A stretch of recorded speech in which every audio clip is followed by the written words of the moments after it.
Hello, good evening, everybody. Thank you so much for coming out tonight. We really, really appreciate your time and your patience and coming out on this cool wintry evening for this wonderful panel. We're celebrating, I'm Keith Mayerson, by the way. I'm the cartooning coordinator here at the School of Visual Arts. Pleased to have you here. Very quickly, I want to plug, while people are strolling in, a couple of things. Karen Green from Columbia University is here from their library. She's really responsible for bringing a lot of intelligence to Columbia when it comes to graphic novels, comics, and cartoon culture. And she's curated a wonderful show that's up right now in the Butler Library entitled Comics at Columbia, Past, Present, and Future. It's to January 23rd, and so for sure you should definitely check out the show at the Butler Library that Karen curated, and thank you so much for making us all a little bit smarter about comics. You know, SVA started out as a cartooning school. It was a school of illustration and cartooning. I really feel it's sort of the backbone of our department and our school even now. And the neat thing is we have more students than ever, more women than there are guys, thankfully. People of all different colors and stripes and classes, all making incredible works. But there's nothing quite like the New Yorker cartoon. I really do think it's the pinnacle of art. It's definitely inspired me and inspired so many people that are here, I'm sure, in this room. Why are elephants big, gray, and wrinkled? Because if they were small, smooth, and white, they'd be aspirin. Ha ha ha ha ha. Sorry, this is maybe why I'm not a New Yorker cartoonist. It's the only joke I know. But I really do think it's a fundamental basis of all art, humor.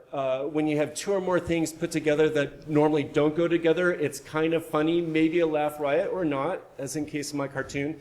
And then all art, whether it's two arguments as a thesis statement or like putting red and green together, it's about creating some sort of fissure to make you think. Hopefully, a lot of art is about bringing up ideas aesthetically, and as you visually go around the image, it helps to bring up that thesis statement of what it's about. And I really do think the secrets are all in the New Yorker cartoon. For example, seasonally, we have this wonderful Charles Addams cartoon up here on the screen that I picked. And the two or more things, of course, are the lovely Christmas carolers down here and the Addams family up here. These normally Christmas carolers don't get oil poured over them, but unfortunately for these hapless folks, the Addams family is on it. How I enter into this cartoon, I see the brightest part in the darkest space, or I see coming in from the top, what I call the totem effect, or the way that they're looking, I follow the composition down the way that the oil would flow on the hapless carolers, and then all these items here bring me all the way back around. I see the content of the cartoon. I laugh, but with a lot of great art, it's about not just two or more things put together to make you laugh, but maybe you think too and ponder, or if it's whimsical in a ha-ha, not just funny, but ha-ha, oh way. And I think most New Yorker cartoons are really like that. It's really influenced my art, and honestly, one of the reasons I'm teaching here and one of the reasons I became in the artist is a New Yorker cartoon. This one in particular, this says, we deal with it by talking about it. And Ed Koren got snowed in Vermont this evening, and so I'm dealing with that by talking about it. But my father was a psychoanalyst, and he had this above his desk at home, and I would stare at this cartoon all day long thinking about it. And it definitely inspired him through the flows and ebbs of his existence and time, and he still has it up right now. And I told him I was going to present it this evening, and he was just flushed with happiness. It really made me want to do comics. I was a cartoon guy all my life. Growing up in the 70s. Oh, Sam. This is by Mr. Sam Gross. Present here this evening. I'm so happy. It was sort of my secret desire to have him on this panel, and I'm so glad that he is. But growing up in the 70s, we had superhero comics, which were great, you know, in their way. There were underground comics, the underground revolution in the 60s, which were amazing. It was, you know, this guy Wortham that really stinted a lot of great comics in America because he devised in the McCarthy era this idea of that comics started juvenile delinquency, and he wrote this book called The Seduction of the Innocent, and he was the Hitler for comics because he really marginalized comics to be about like superheroes and good versus evil and basically comics for 13-year-old boys and more, but a lot of adults didn't have access to comics unless they were reading The New Yorker, or for me, on my more marginalized way, for the edgier stuff, the National Lampoon. And so, really, these were my accesses to art, and I still teach composition via the cartoon. In fact, was teaching this cartoon this week before I knew Mr. Gross was going to be on this panel. So it's so fun to try our frog's legs tonight with him on the panel. When I was at Brown, I was the cartoon guy. I was always the cartoon guy on campus. And Victoria Roberts, who did this amazing cartoon, is here at our panel this evening. So nice to see her. And really, the people on this table influenced my life in that one of my college roommates was a guy named Alex Wright. And his mom and Victoria were roommates. And when Victoria came from Australia to New York, they put her up while she was submitting cartoons 10 a week to the New Yorker. I was like, oh, that's a good idea. Maybe I could go to New York and submit 10 cartoons a week too. And so thanks to Victoria, I came to New York. And of course, her art has marveled me as it has all of you throughout all these different generations. And then lastly, but not last, of course, is Mr. Lee Lorenz. I think my dad wouldn't have had a career if everybody was able to have this cartoon above their desk and look at it every day. But thanks to a guy named David Schenck, who's an old friend of Richard Gehr's and I was an editor at Brown of a magazine. And when I came here, one of my first jobs was editing an art magazine, and I was submitting 10 cartoons a week to get into the New Yorker. I just told Mr. Lorenz's story, and I was late because we were working on deadline to a panel kind of like this at the New School. And I rushed in. I said, Mr. Lorenz, it's our silver anniversary. I just handed my 100th cartoon into you this evening. And he said, well, Keith, I don't know if you saw George Booth speak at this panel, but it took him 10 years and 10,000 cartoons before he got his first one in the New Yorker. So he said, I don't know if it takes that many or that long to get in, but it helps. And so I walked home and I was like, it is really hard. It's mysterious and it's full of mystique, but maybe I could be a fine artist and it would be a little bit easier. So I still teach here comics because it's really my backbone, and I think it keeps me from getting hit by lightning. But really, I think the pinnacle of all art, in cartoons especially, is at the New Yorker still. And Mr. Lorenz, being the only second art editor there from the early 70s through the 90s, I think established what I think is the platinum age of the look of the New Yorker, the humor ideology of the New Yorker, and some of the greatest cartoonists of all time that we all grew up loving. I'm so pleased that he is here tonight, and Mr. Levin is also here tonight, who's on the panel too. And I'm so glad that we could all join us. Pardon? Levin. I'm so sorry, Mr. Levin is here tonight too to join us.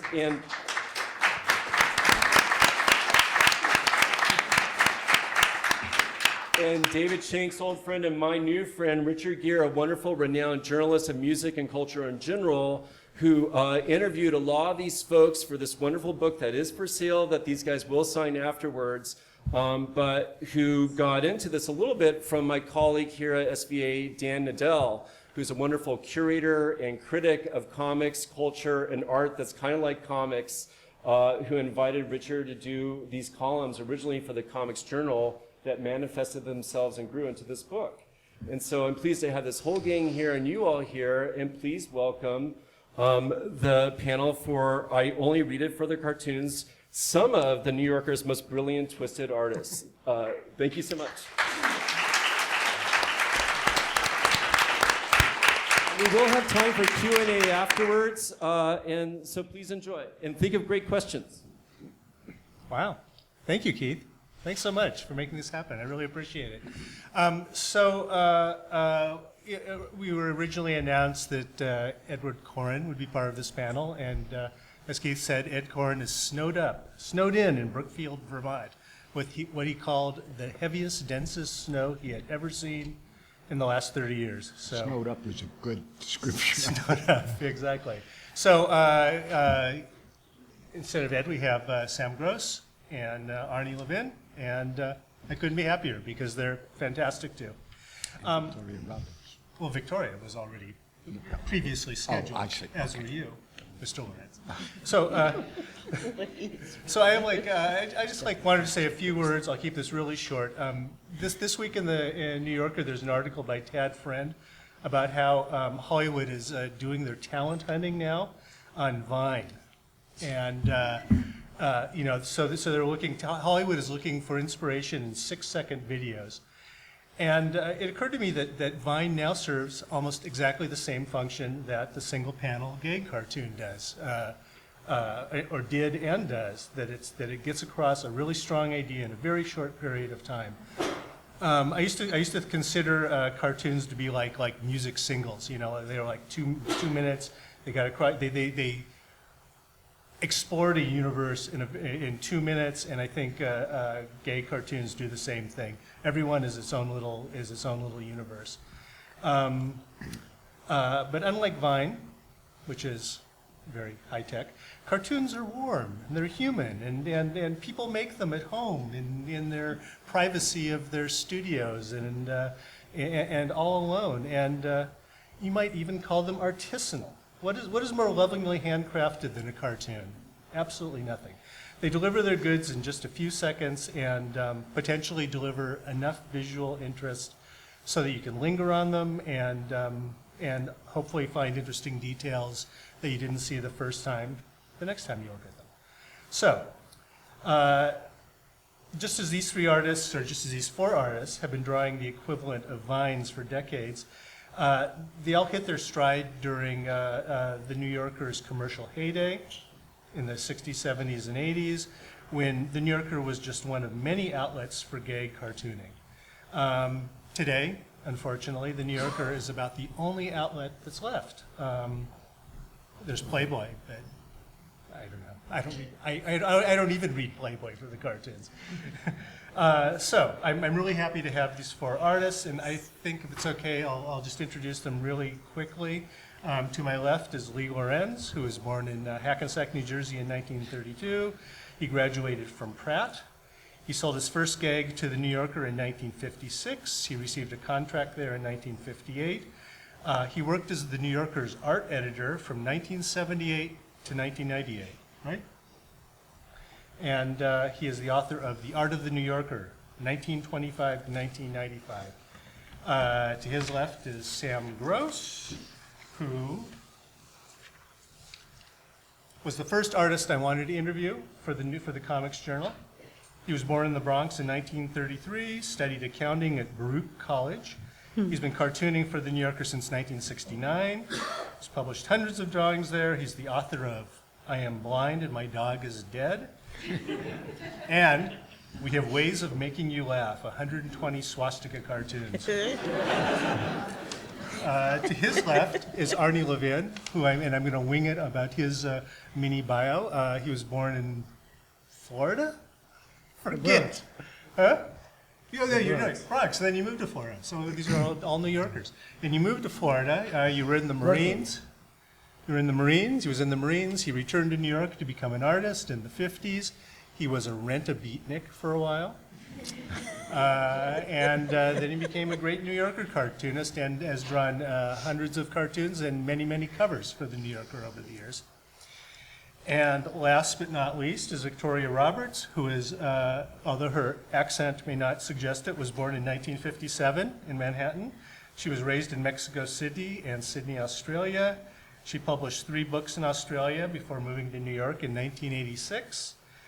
She's been appearing in the New Yorker since 1988, and her most recent book is the illustrated novel After the Fall. So thank you all for coming. And good night.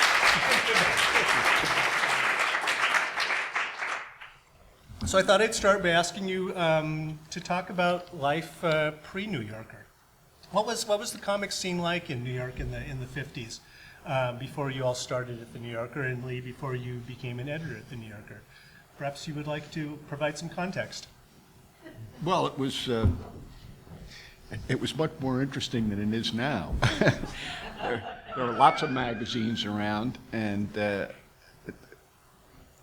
for people who were just getting into it, as I was at that time, there were kind of minor leagues. so you could see yourself published as you worked your way up to the larger circulation magazines. And I think that was a big help to everyone in my generation. There's one thing sitting down to do the drawing. It's another thing to see how it actually looks in print and to see it more than once in print.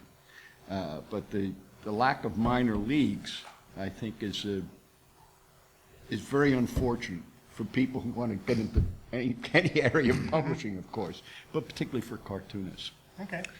Sam, what were you? Well, I have attached to my wall 2 sign-in sheets for the Saturday Evening Post back in the early 1960s. And Misha Richter was, some New Yorker people were there, Bob Weber was on there, of course, John Gallagher. These are people that were around, and they're not around anymore for various reasons.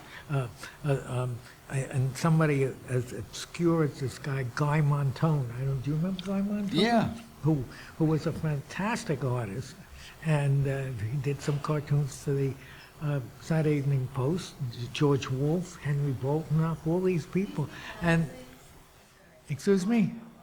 He wants to get closer to the mic. Oh, get closer to the mic. Oh. Just pull the mic closer. Oh, pull the mic closer. Okay. And all these people were active, and we would go around to various magazines on a Wednesday. This started, the Wednesday look started with actually Marion Nichols, who came from the Saturday Evening Post, who would come up from Philadelphia. Philadelphia was where the Saturday Evening Post was printed and published. But she would come up because the cartoonists were in New York. And these guys would be coming in from New Jersey, from Connecticut, and of course New York, and they would converge on the Saturday Evening Post. And that's how it started. And after that, while we're here, let's go and see some of the other magazines. And this was established as a look in Saturday Review. And Collier's was a little bit before my time. But True Magazine, Cavalier, there were a bunch of raunchy men's magazines, which you really also cut your teeth on. They were paying $10, $15, $20. What were the raunchy men's magazines? You remember some Oh, titles? one was Men's Action.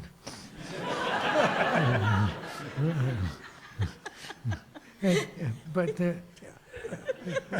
they weren't as raunchy as some of the magazines were today, or what you get on the internet. But there were a lot of magazines, and there was at one point there were so many magazines. Guys used to come in on a Thursday and hit Sam Bierman down on 22nd Street, and he had 2 magazines that I remember: Army Laughs and Broadway Laughs. And these were little digest type magazines with a cartoon on each page, and then occasionally interrupted by a page with jokes. And there were a lot of magazines in those days. Arnie, what were you doing? What were you doing before you became a cartoonist? I was in the animation business, and I tried cartooning earlier. I was convalescing from an auto accident, and I had nothing to do, so I was looking through a Writer's Digest, and it said, "Do some cartoons, batch of 20, send them in." I said, "All right, that sounds easy," you know. So I had a pin in my hip, so I sat with a thing on my lap, and I did about 40 cartoons with a bamboo pen. I decided I liked the bamboo pen. And I did them, and I said, all right, I'll send 20 to Playboy. I sent them away. About 6 months later, I'm in New York. I get a package up for my mom, and she said, Playboy wants you to do a finish. So I naturally thought, okay, what does that mean? Right?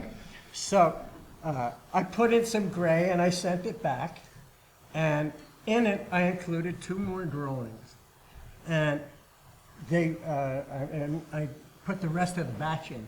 They bought 2 more drawings, The whole process took about 8 months. And I got paid $85, $90, and $95. I figured this is a hard way to make a living. So I quit the cartooning business, eventually going into messengering. Steady job. I was a full-time messenger, and I started at SVA at night with Blackman and Slackman. And they got me a full-time messenger job with Pushkin. Thank you. And Victoria, you had strong feelings about the New Yorker even as a child, growing up in Mexico City, right? You weren't in town, but you were aware of it. No, my stepfather was from New York, and he had a library and an adjoining bathroom, and a little bathroom. And when my parents fought, I would go in there and just look at the New Yorker. And for me, the New Yorker was really, it was like a place. And I don't think I read it, but I looked at the cartoons. But I thought there is a place where there is respect and a love of ideas and things. It really meant a lot to me. And then, because I was in Mexico also, there was the work of Abel Quesada, who worked for the New Yorker, who worked for Lee, I think, and a very strong tradition of cartoon, as well as Australia, with people like Bruce Petty, who worked for Punch, as well as the New Yorker, and Mike Lunig, who I don't know if people are familiar with him, but he's just stellar. So, yeah. By the way, Arnie, mentioned getting information from Writer's Digest or Writer's Yearbook. And the information there, by the way, a lot of it was suspect. And one of them, I remember, was a magazine called Rascal from Chicago. And they mentioned, male-oriented cartoons, blah, blah, blah. And we pay anywhere from $10 to $300. So I sent some stuff in, and I get an acceptance. And again, they want to, finished. So I give them a finished, mail the thing in. And I figured, that I'm such a talent, and they must realize what a talent I am. I'm getting the $300. Of course, I get a check for $10.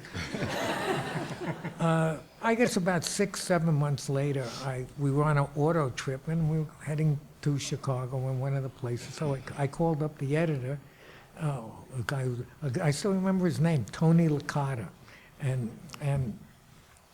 he took me out to lunch in Cicero, which is a suburb of Chicago, and I asked him. I said, by this time I'm a little bit smarter on it. I said, and I asked him, does anybody get more than $10 on this thing?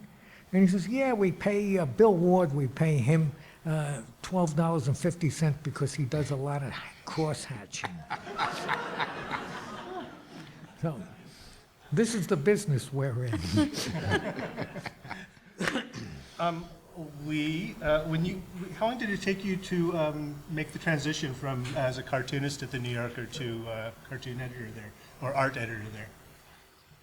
Well, it wasn't exactly a transition. It's not as if you worked there long enough, they'll make you the cartoon editor. I started in, I think you have all the figures, at 58? Yeah, indeed, Right. you did, yes. So when did I start as a cartoon editor? You were cartooning for 20 years before you became a cartoon editor. Well, and all that time, the cartoon editor was Jim Garrity. What was he like? Jim was very helpful. He had a great sense of what he wanted, but he wasn't very good at articulating it.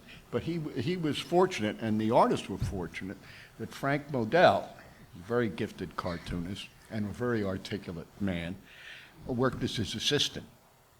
So where Garrity would sort of hem and haw and walk back and forth, which he liked to do. In fact, he had an office that had 2 doors out into the anteroom. So it was sort of like a French farce. You would talk to him, he'd go out this door, and all of a sudden, he'd come back in here. You never knew what he was saying in between.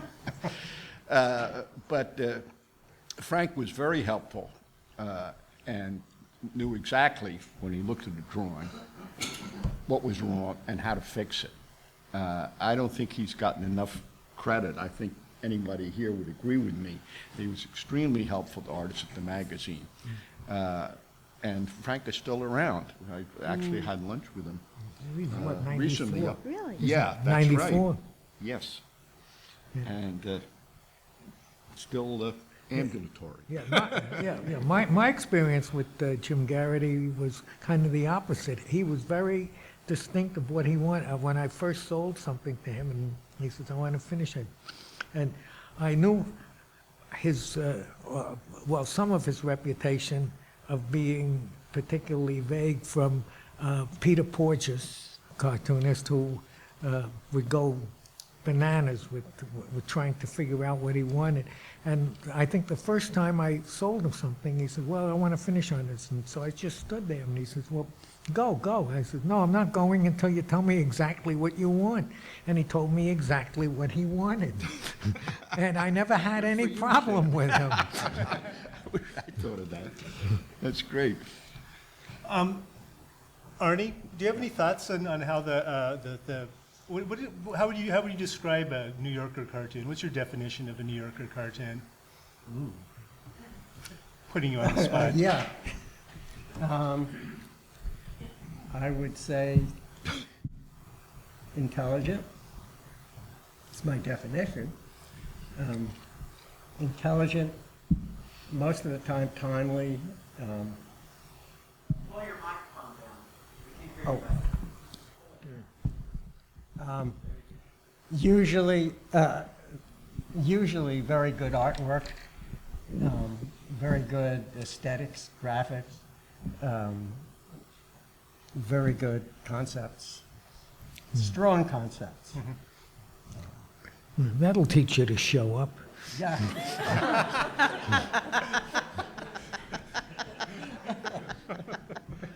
Well, how has the New Yorker cartoon changed over the decades? Lee, you've written your book is fantastic overview of art at the New Yorker. Well, I think the biggest change is that the field is so narrow now. In other words, when I started, there were lots of cartoonists. There were a lot of places that published cartoons. And of course, the New Yorker was the pinnacle. But you had a way of scaling up there. Do you understand what I mean? Mm-hmm. And now, no, the minor leagues have faded, I think. And I don't know, frankly, how young people approach it these days. I mean, it took me a long time to find out how I really wanted to work. But in the meantime, I was able to publish all over the place. And that kind of experience is not available to young people today. I think it must be extremely difficult. I mean, to start in and say, I want to work at the New Yorker. I wish there was someone on the panel who was in that position, because I can only theorize. Well, I think if Ed Koren were here, he'd talk about how the New Yorker drew out of the 18th century British caricature tradition of Hogarth, and then the 19th century French tradition of Daumier and Doré, and then. I don't know, what's the thumbnail? Then Punch magazine started applying captions to the art. And then the New Yorker stripped them away down to a single line. Was it that simple? No. Anyone? Good. No, because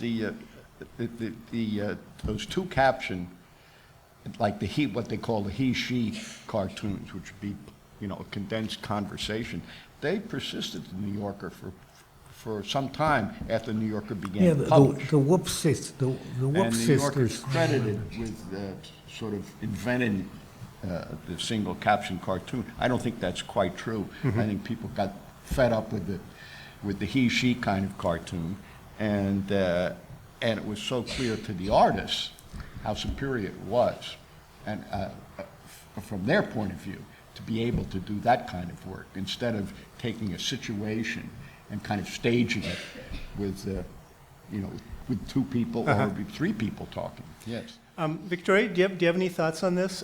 Because a lot of cartoonists I've spoken with have compared New Yorker cartoons to being like one-act plays almost. Yeah, I guess I think the main thing about the New Yorker cartoon to me was always a sense of wonder and a kind of almost infinite sort of brief. And I remember there was an assistant there called Emily, and I found out that they would, and Lee probably knows more about this, that they would file a cartoon away under different subjects. And you would get a cartoon that would be about one thing, but then about many other things.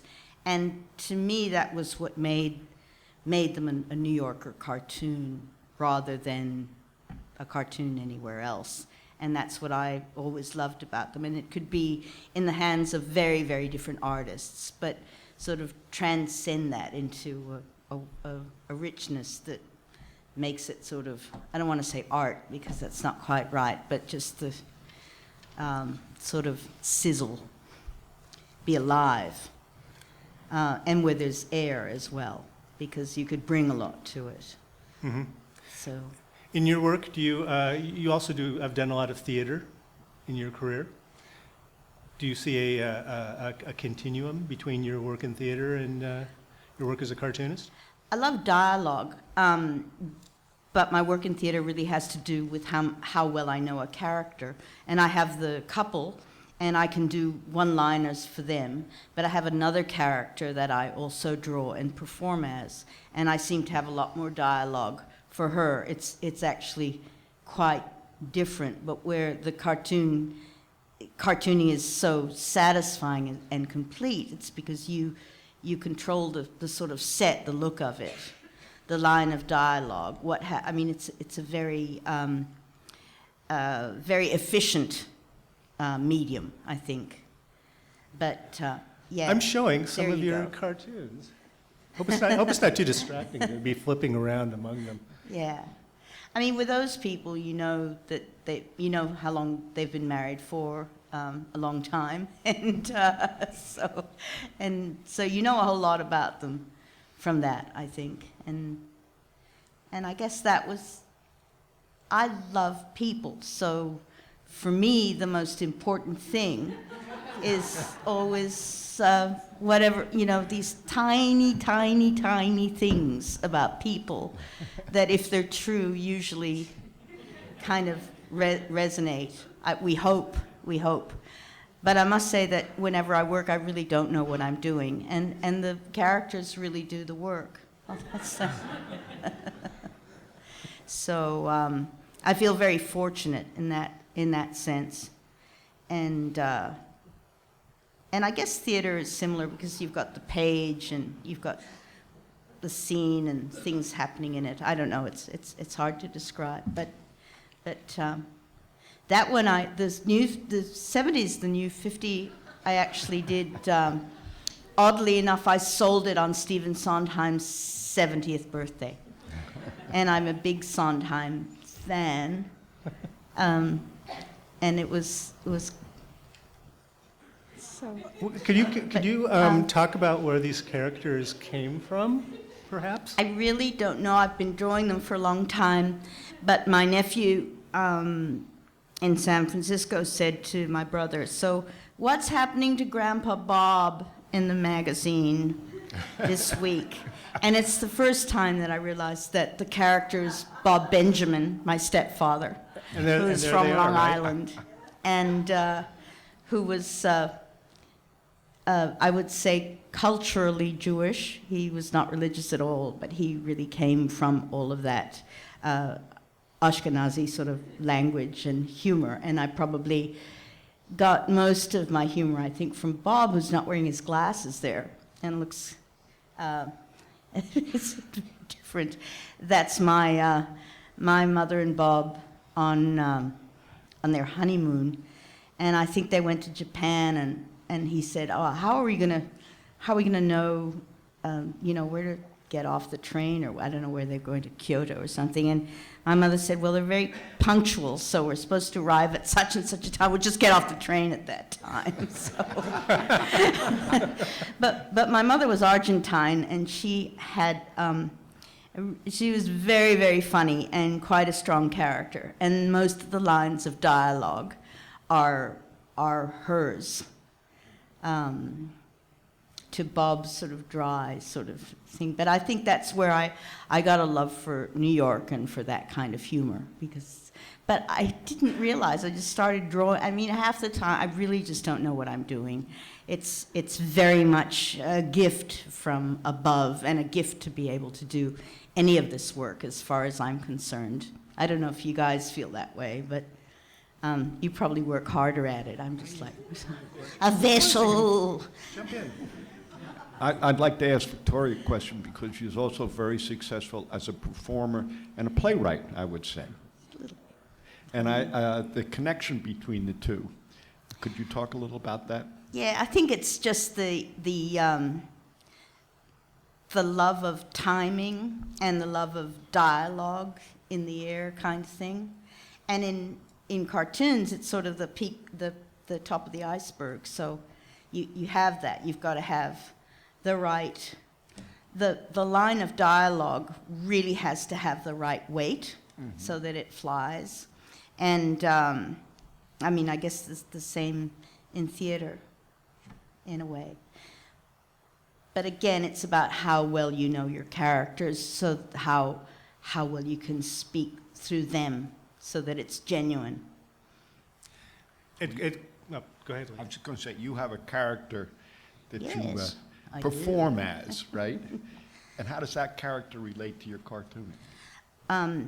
Nona Appleby is a character that I've drawn since I was in my teens, and I worked at Mossman Nursing Home on the weekends in Australia. And Nona is very, very strong. In fact, I could take over this entire evening if I felt up to it. But, yeah. And I'm actually fascinated by the difference between the people in the cartoons, because I was asked to do a play with them and really couldn't, and Nona, who I know, who's much deeper somehow, not sure why. I'm gonna show some cartoons for a second. I think there's like a little, here's characters from your book, After the Fall. Charles Barsotti. He was late. He died earlier this year, and he was a genius. He was probably he was like the minimalist genius of cartooning, in a way. And those dogs were sort of his trademark. Indeed, they were the pups. Yes. Well, when I would talk about what was it like working with Charles, did he start working at the New Yorker with you, or was he there before you? You know, I don't remember, but you know, Charlie's also had been an editor, and at the Post, I think he was taking it over just about when the Post folded. In fact, I believe either he or Booth had the cover for that issue, which never appeared. Yeah. So he had a good sense of what happened on both sides of the desk, which made him more forgiving than some of the artists he dealt with. He had, you know, a very varied career. He started with, I think, Hallmark cards, and of course, he brought out a lot of collections. But he was very good at finding other markets for it. We had a good secondary market in Europe for his work, and over there, especially his dog was a big hit. That's right. It became the mascot of a stationery company, a big stationery company in England. The Pup, they called it. It was right. Do you remember the name of the company? I don't remember. I'm going to go back to the beginning here and show some, do a little tribute to Ed Koren. Just. And there he is up in Vermont, huh? Yeah. Ed is all about the Vermont these days, but Ed used to be all about the Upper West Side. And Ed has an amazing sense of place in his work. This is my favorite.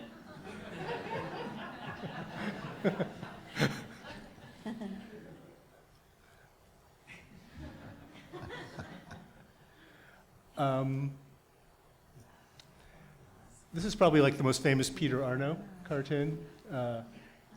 He invented this expression, back to the drawing board. No, he didn't invent that. He didn't? No, Okay. he had a gag man that Yeah, did. he was not a gag. The ga- That's right. That's right. He didn't write The this. gag So man who- was John Ruge, R-U-G-E, who was a very good artist also. How did you know that, Sam? John told me. Well, let's, He was on that sign-in sheet from the Saturday Evening Post.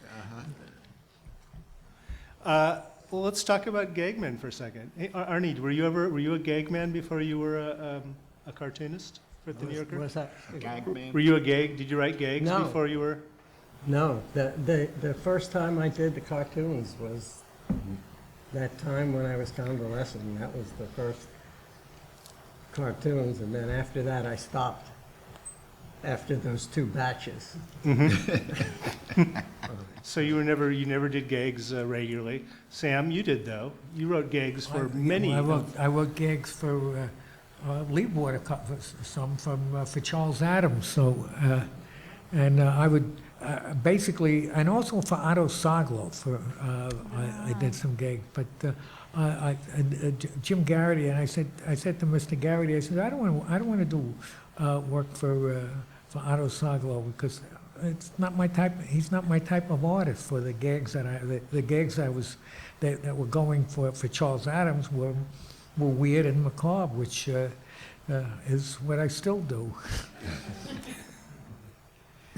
I think it's important to point out that the early days of the New Yorker, very few of the artists did their own ideas. And some came from staff people, but there were people who were professional gag writers. And when I started, as soon as you publish something, you get 15 envelopes in the mail from various gag writers. That phased out as more and more of the artists who came in could do their own gags. Why did that change?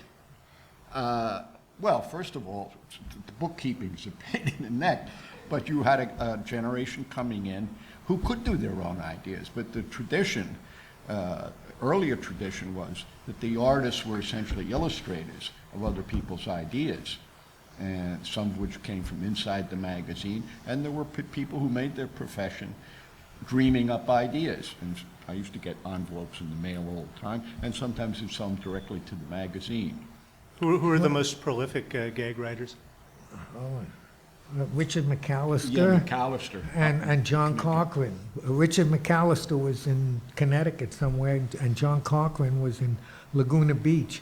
And I think it was Richard McAllister mentioned, that George Price, who never did his own ideas, but he did these drawings, these beautiful drawings, and they would at that time stat them up, and they would send a copy to John Cochran in Laguna Beach and to Richard McAllister, and they would come up with captions for this thing.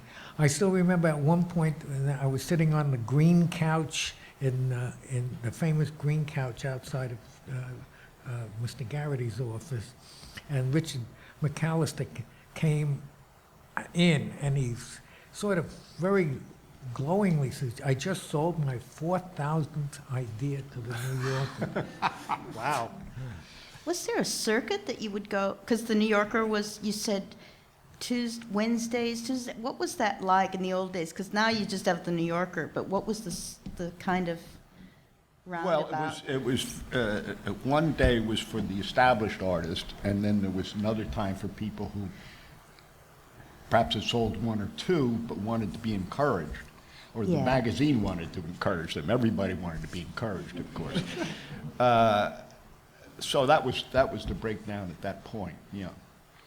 But there were other magazines that the artists used to go to on a regular basis? Oh, of course. Lots of. Yeah, those were the golden years of all the weekly magazines, Collier's, Look, Saturday Evening Post. Who were some of the others, Sam? This Week. Right, True, and then all the American. men's magazines you Yeah, mentioned. yeah. And then Playboy came along, and there were all those Playboy imitators. So that opened up a whole new market.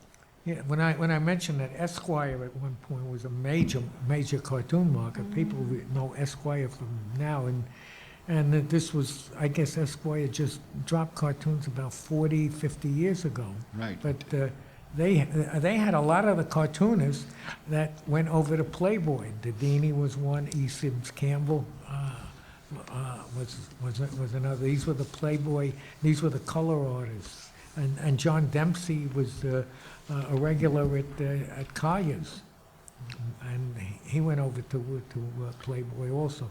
Do you Dempsey, by the way, he put real people in his cartoons, and he put me in one on occasion. Consider yourself a real person, Sam. Excuse me? You consider yourself a real person. Secrets. So, Oh, wait. who's that? Oh, was that Whitney? That's Whitney Darrow. Yeah, everyone on this panel is a New Yorker, basically, unless you live in Connecticut or something. But what do you think New Yorker cartoons have taught the rest of the country about New York City?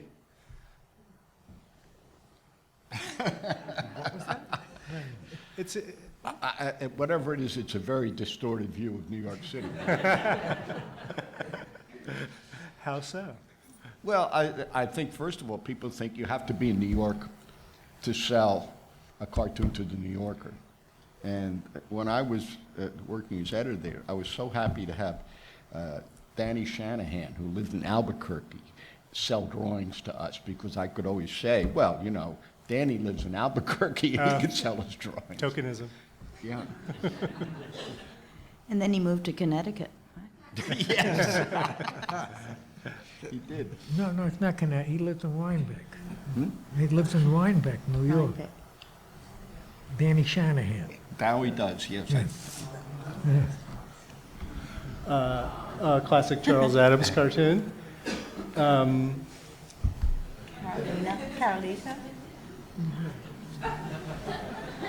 Big Bird. I don't know who that is. That's Bob. This is a cartoon by the New Yorker's current cartoon editor, Bob Mankoff. Anyone want to talk about what makes his style distinctive? Yes, I do. Of course, Okay. it's his little dots, and I was the cartoon editor when he first came in, and I said to him, Bob, you know, if you start printing these, you're going to get stuck with this. And he said, well, I don't mind, and evidently he doesn't, because he still does all those little dots. How he came up with that, I have no idea. Apparently, it's a very Zen-like activity. It's like knitting to him. Oh, is that right? Yes. Did he tell you that? He did tell me that. That's interesting. He also said that he is still suffering from repetitive stress injury from doing it. It looks like what cartoonists believe. Yeah. This is obviously one of Raj Chast's greatest hits, who... You like Raj Chast? Yeah. Who's coincidentally speaking elsewhere in town tonight. Oh, is that it? I was Yeah. hoping to see her here. Yeah. I have to tell you, I'm proud of this, that I was the editor who brought her to the magazine, and there was a great deal of resistance at that time. Where was the resistance? Well, first of all, they didn't like her drawings. Meaning mostly the people down in the composing department who actually put the magazine together every week and had no editorial responsibilities at all. But he said, no, nobody gets these, nobody likes them, blah, blah, blah. But I got some letters, and some of which accused me of sleeping with Roz Chast, and that's how she got into the magazine. How they found out it was Roz Chast, I don't know. Instead of just our Chast. But when I first saw her stuff, in fact, before I became art editor, there were two artists who I had seen because I was sort of auditioning or preparing myself by going through the rejects while Garrity was still the editor. And there were two artists that I thought were really important and would be important at the magazine. One was Roz and the other was Jack Ziegler. And why they hadn't been published up to then, I'm not quite sure. But Roz, when she first appeared in the magazine, we got letters from people saying, you know, this is so amateurish, and it's not funny, whatever. Well, she changed everybody's mind. Yeah, she sure did, and she really marked a transition in the magazine style in a certain way from the old academic, and almost an academic style of drawing That's that right. had prevailed I before. think that's important because that was beginning to change anyway. But she made it clear that was the past. Yeah. Yeah.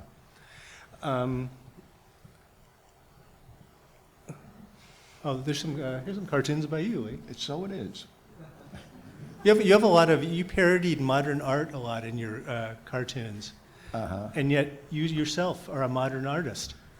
Well, I'm a contemporary artist. A contemporary artist, okay. Well, the art world at that time was, well, still is, I guess, open to just about anything. And the idea, I think this is because I used to go see an accountant whose office was full of the most bizarre artwork. And I thought, how did you get into this? And I think that's what inspired that one. Mm-hmm. Well, This says extremely it all. personal piece of work, yes. Is this autobiographical? Ed Koren said all his new cartoons that he sent down for me to show were autobiographical, by the way. We're what? Were autobiographical. Oh, really? Yeah.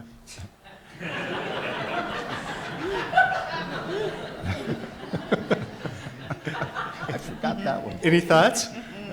Comments? Annotations? I don't know. I think a lot of cartoonists,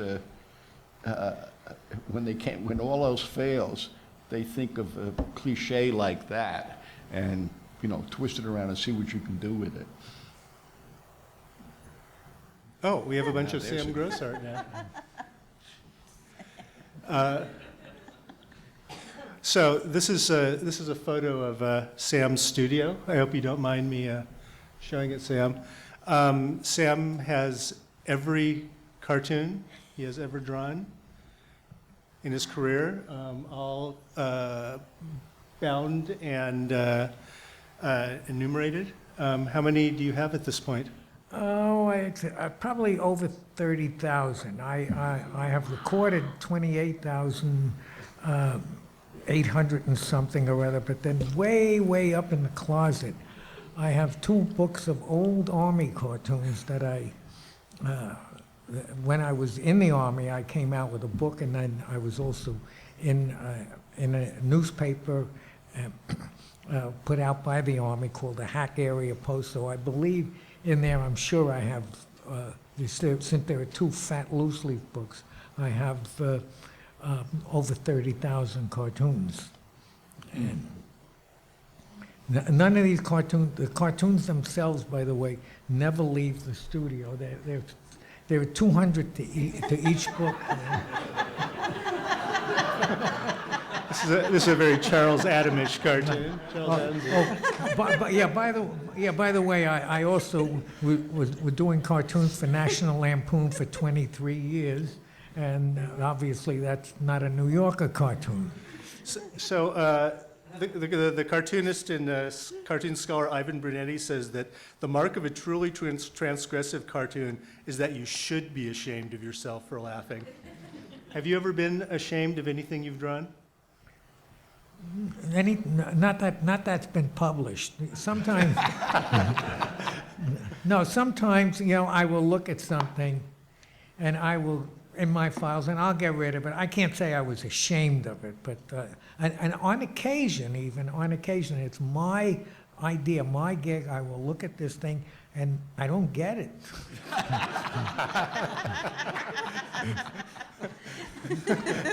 You get rid of it.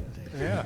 You can't be ashamed of something you don't understand. No, but I can't say I'm of the belief if it's funny, if it's funny, you've gotten away with it. And if it's not funny, get rid of it. There's another Yeah, this is cute cat and mouse. this is one of the drawings that it sort of glows. You don't know which Victoria mentioned. You don't know what you did, but you went and did it. And this and the tape dispenser one, which I'm sure you have somewhere. Oh, the two snails, right? What's the Yeah, with the cartoon? snails. The Yeah, she's a tape dispenser? tape dispenser, Yeah, but I love her. Yeah. And Oop.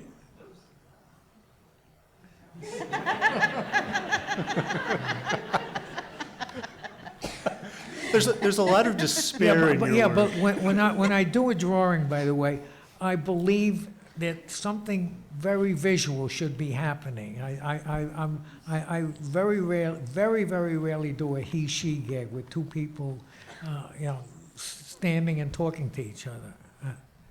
But something is because I got a job that can cover lots of stuff.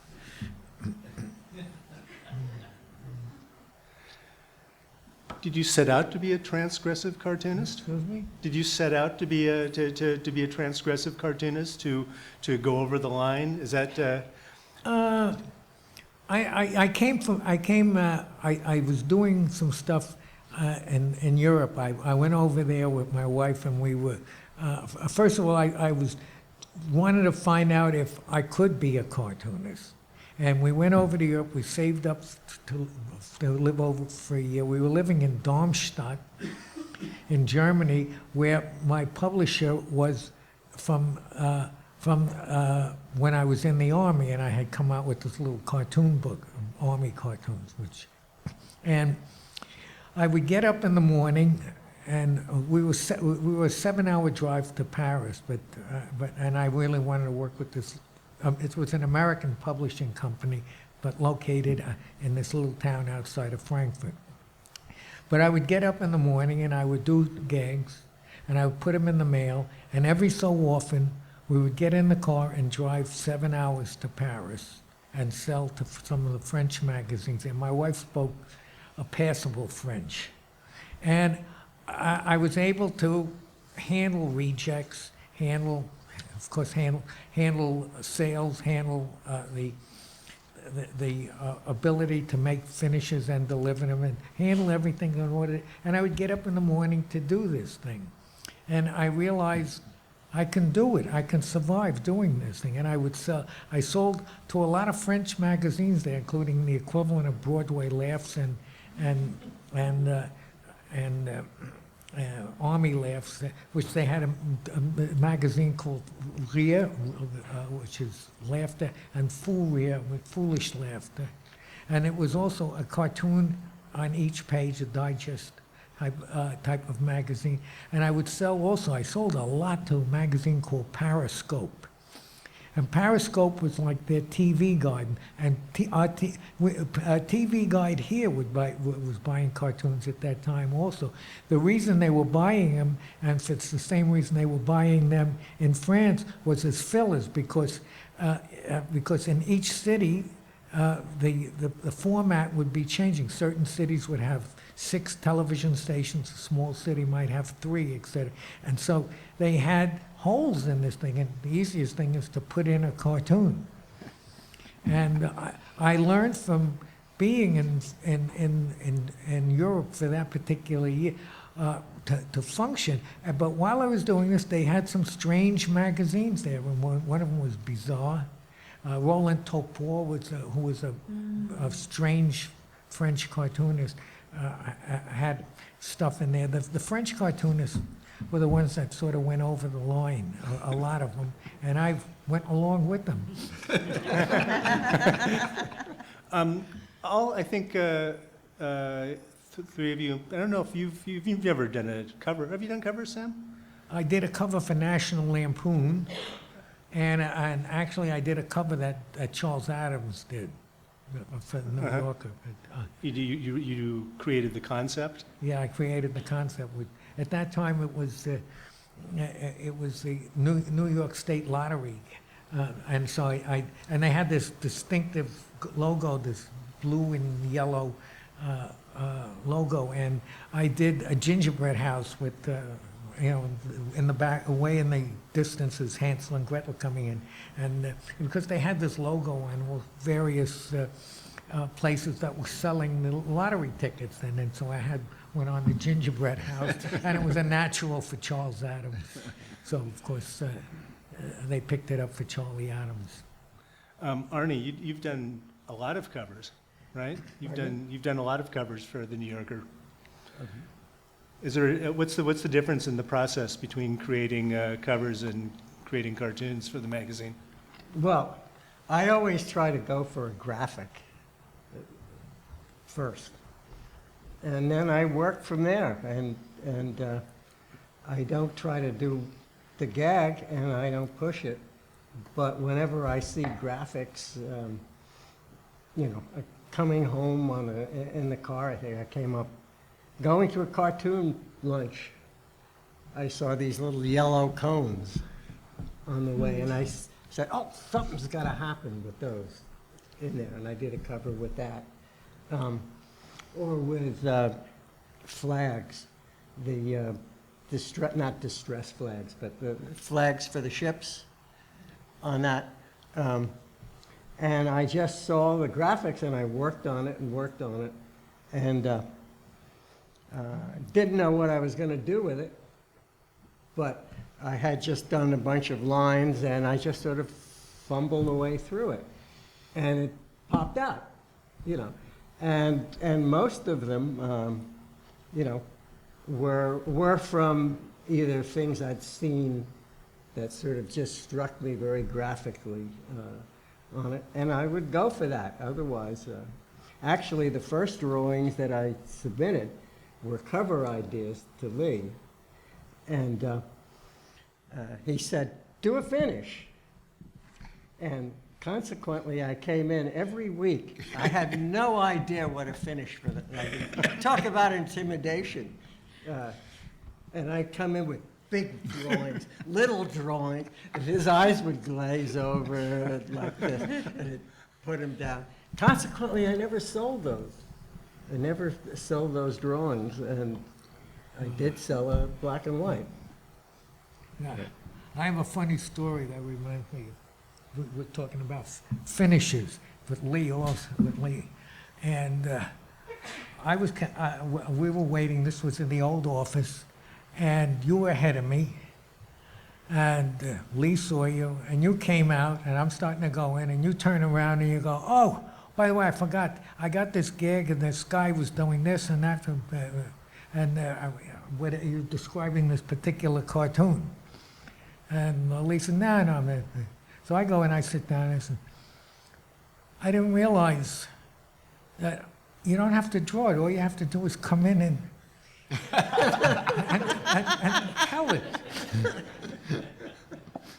And so I stand up and I go, and Lee says to me, he says, what's that? And I says, that's an uncaptioned gag. He says, sit down. No, I didn't sell it. I don't think I sold anything that week. I said that. But I remember the Christmas lights gag was the one I really liked. The cover, the Christmas light cover, with all the tangled Christmas guys pulling these lights out of this box, and you don't want to untangle these things. But it was a beautiful job. So, go ahead. What was the cover I you can't did hear you. when you told me it was inspired by Pinking Shears? Something. Oh, it was a gag. It looks like a scene from Moby Dick. Oh, right. The ship's in the background, and there are two ships, and there's obviously two little, rowboats, and one of them, of course, is Ahab, and he's talking to the captain of the other ship, and he's got a little something in his hand, and it's a very small little something, and he says, would you happen to have seen a whale that matches this watch?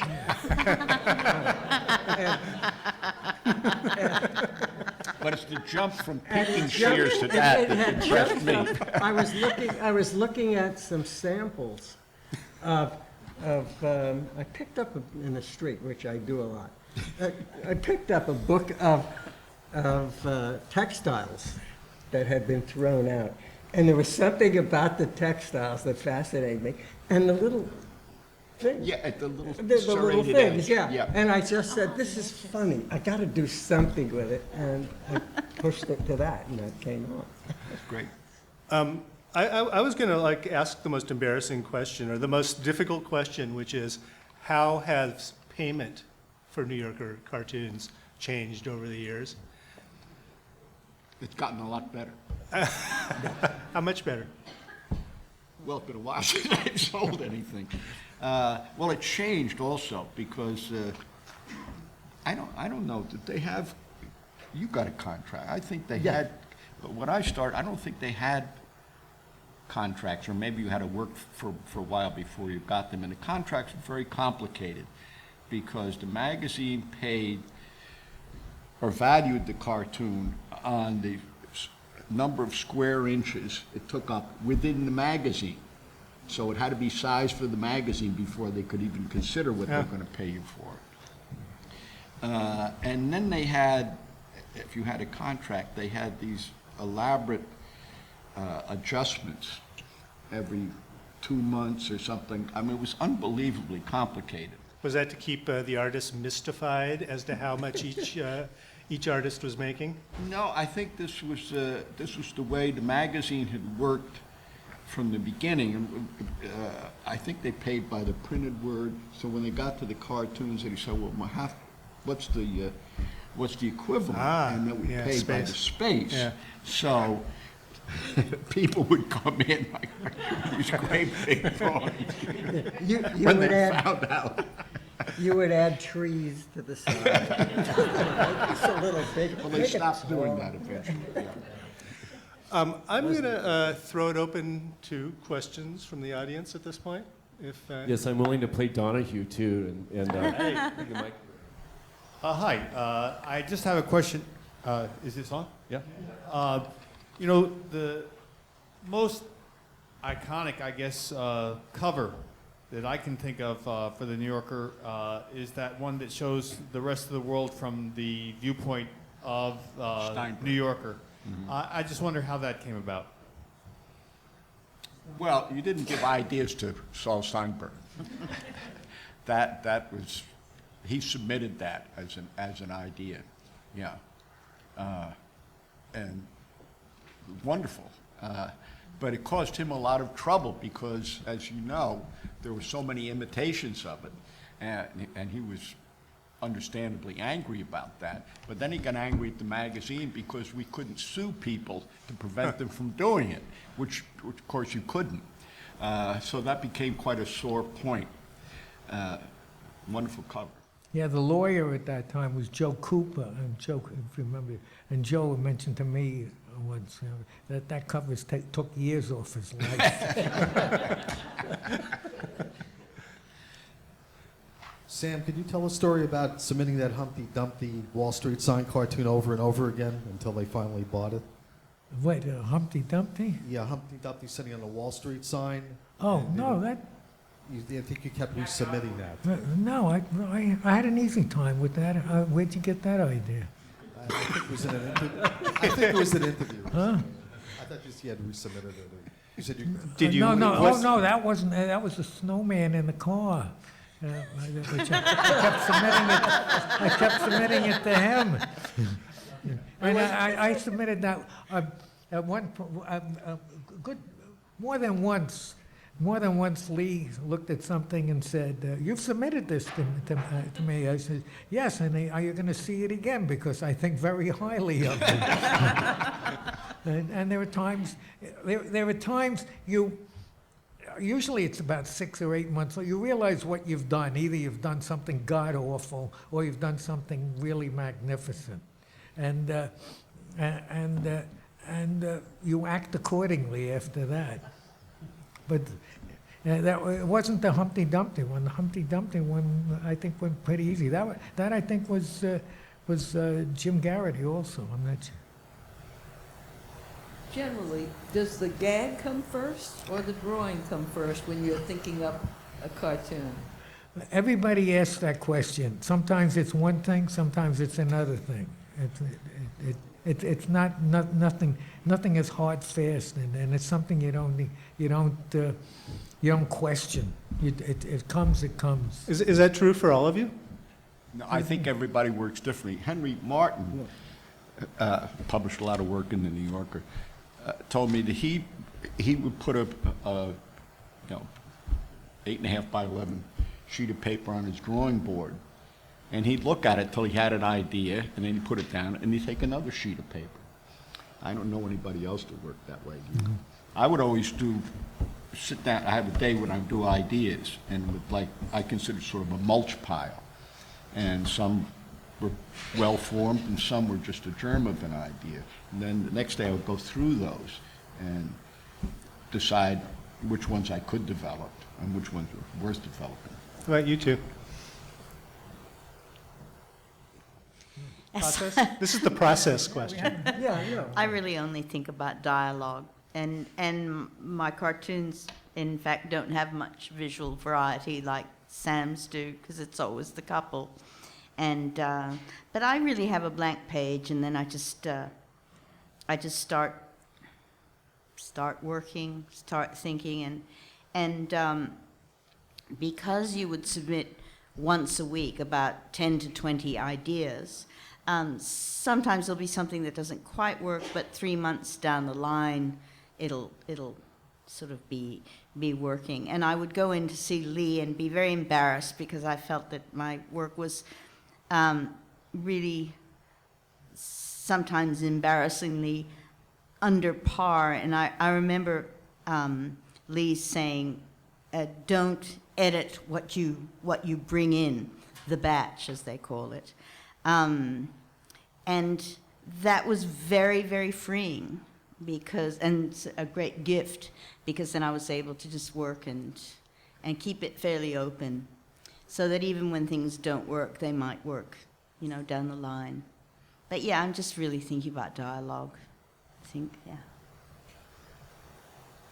And I just would go through, I would go through a bunch of old New Yorkers just to sort of get the stroke, or to waft a little.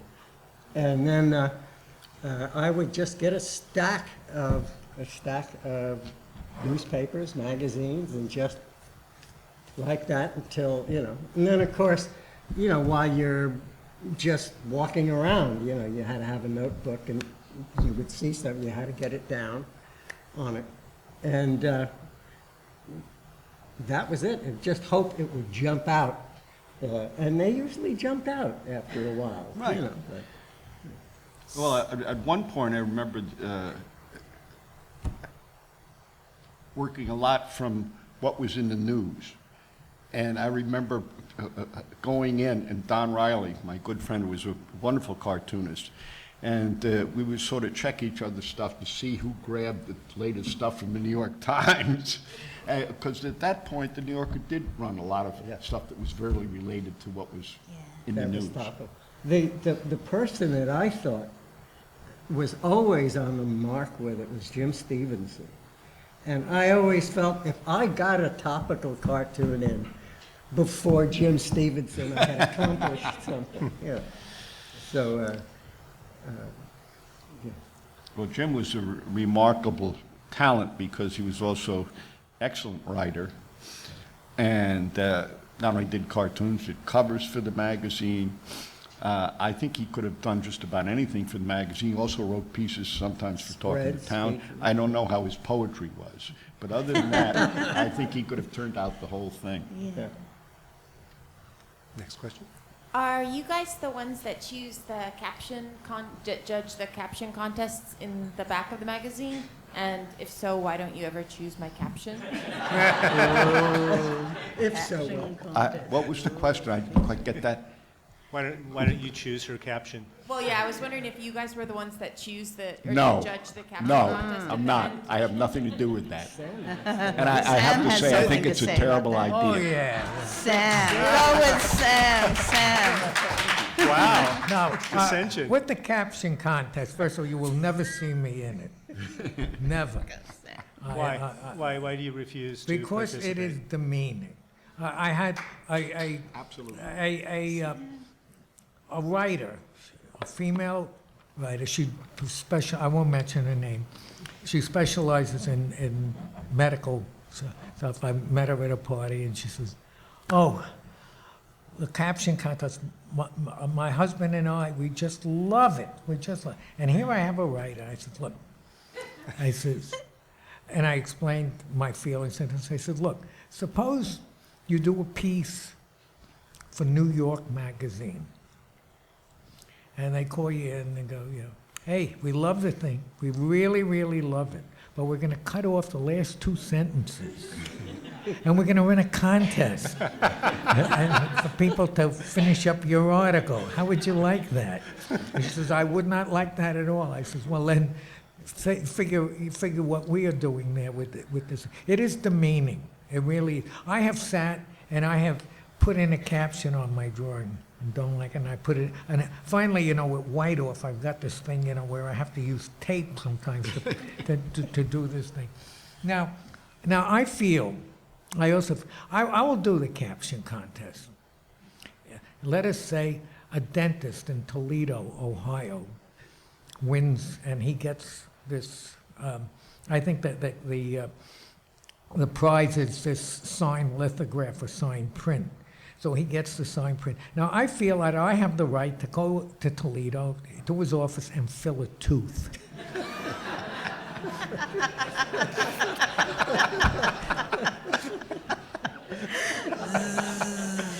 Very good. And this is my profession, for God's sake. Thank you, Sam. That's a good point, Sam, because I think a lot of people don't realize it is a profession, and they think of it as a kind of hobby, because, as you know, we all know, everybody thinks if they had the time, they could sit down and do it, Yeah. right? I want to ask you, have y'all ever had like a favorite comic that y'all did? Out of all of your favorite, favorite? Do you have each of you have a personal favorite that you can? Cartoon? Yes, right. That we've done, or other people? That I'm.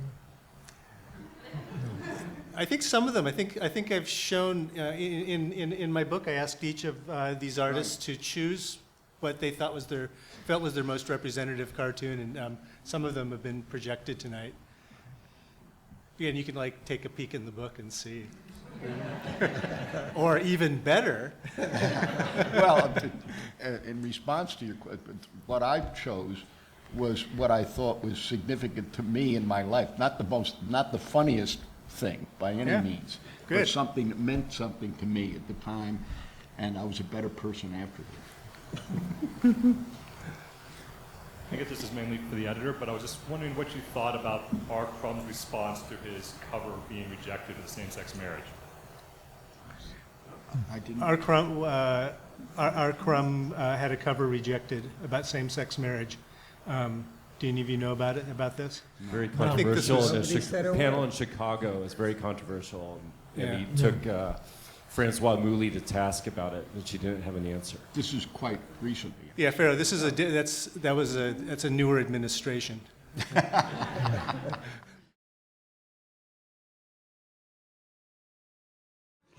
George Booth. What happened to him? Is that what you're saying? Well, George is still alive. Yes, he is still alive. I don't know why he stopped drawing. Every once in a while he calls up and says, G. Booth here.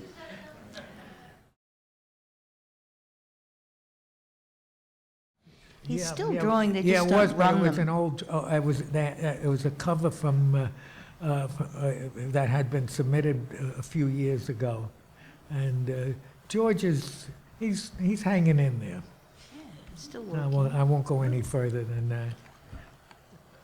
I had a question. Having done this for so many years, does it affect the way that you see the world? Do you ever see it in snapshots or in captions sometimes? And is it a blessing or a curse, or does it affect you at all? Well, I would say no. I mean, well, for me, it was a business. I would sit down and try to come up with amusing ideas. So it's not as if I'm walking down the street, I'd say, oh, that's a cartoon. So you in fact, I compartmentalize. can't think of a situation that I came across that I turned into. Yeah, no, people think that somehow we have to live this in some way. Well, we are professional. I have this woman there, she says, you got to come out to my house in Coney Island. I have this 4-year-old. The 4-year-old, he is hilarious. You'll get so many cartoon ideas. I'm not going to get any goddamn cartoon ideas from a 4-year-old. But that's typical. People think that. Yeah, people think that way. That I'm that's basically I'm this garbage can with legs.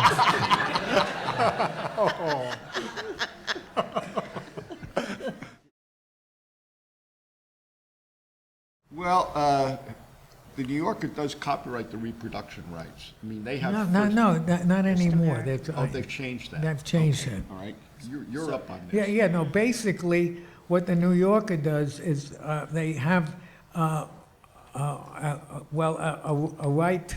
Actually, it goes into the cartoon bank, and the cartoon bank is supposed to handle this. And for 90 days, the cartoon bank will have an exclusive. And if the drawing is sold within 90 days through the cartoon bank, or even if you sell it, you're supposed to split 50-50 with them. Now, after 90 days, it's mine. And if I deal with something, I get 100%. If they're dealing with it, in which they still can deal with it, it's 50-50. And then there were various splits between other things. The reproduction, let's say, in a textbook would be 50-50, or I think it may be 55-45. I have to look at the contract, but the New Yorker doesn't own the drawings completely anymore, and for 90 days they control it, though. No, and the drawings do go back to the artist. And the drawings physically go back to the artist.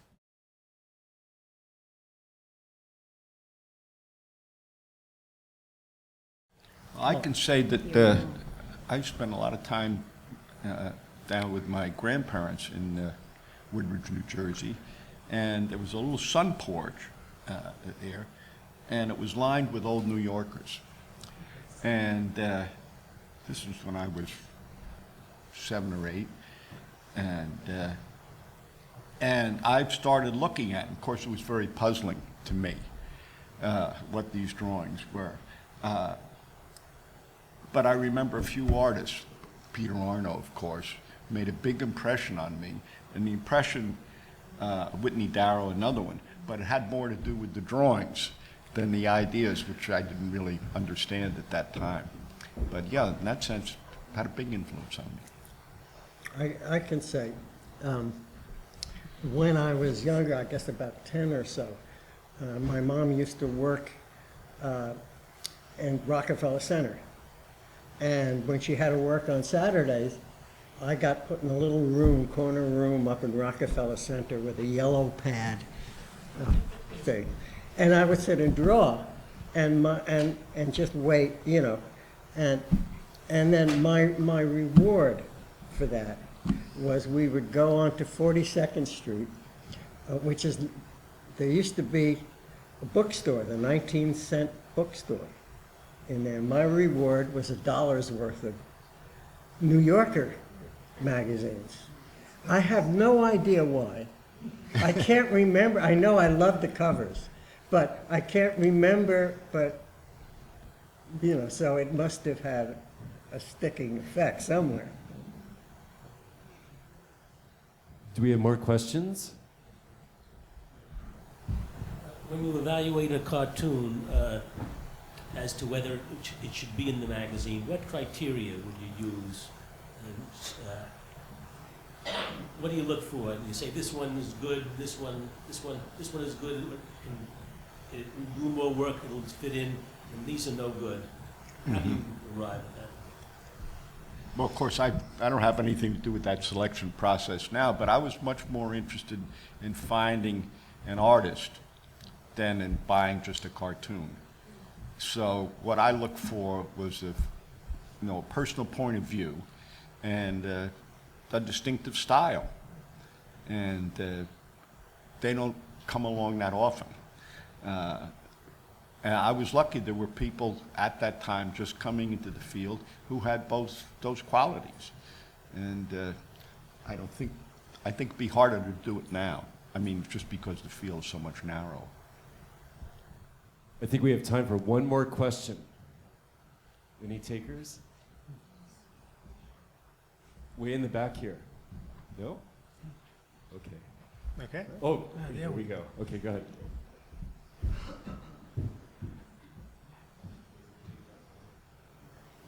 So I just want to ask,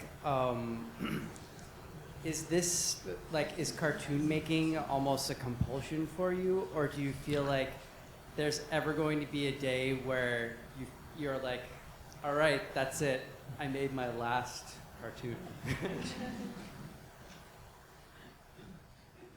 and then note of finality. Yeah, I think the decision of when the last cartoon is drawn is not up to the artist. It's up to the editor. Very good. Oh, that was kind of perfect. I think we can leave it at that. Yeah, I think so. Here's the editor.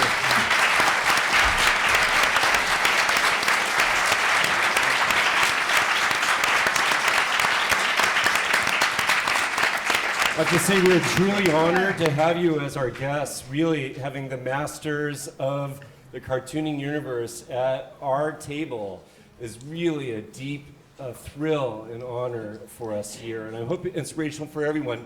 The newer editor, Bob Mainkoff, while no Lee Lorenz, generously told me last spring to please encourage our young artists to please start the submitting process. There are very few cartooning colleges, if any, for grad school, but this is a free grad school if you have the veracity, the tenacity, the intelligence, the whimsy, and the creative acumen and artistry of these esteemed guests. And maybe it doesn't take 10 years or 10,000 hours, but like my colleague and friend David Schenk wrote in his amazing book, The Genius in All of Us, that 10,000 hour rule is true, and if you start the process now, maybe at some time in the future, you'll be able to grace the pages of the New Yorker. We did get one student in, Julian Rowe, after only 1 year, got one cartoon in with a little bee flying away from a flower, and the flower says, "Call me." So he really would love young people, and especially women, to also grace the pages. So I always think part of the 10,000 hour rule is having heroes and heroines in your scope. If you know that they did it, maybe you could do it too. So it's hopefully worth trying, and certainly an inspiration to have you all here to regale us with these stories. And there are many, many more deep and detailed, very rich and poetic musings in Richard Gehr's book, which we do have for sale very conveniently here. And our masters of the cartooning universe have very generously said that they would sign it. So I would encourage you to do that and to meet these folks in person. They're cartooning stars, but not rock stars, and very amiable. And you can give wonderful. Sam your ideas, Yeah. your cartoon ideas. Seriously, thank you so much. We really appreciate it.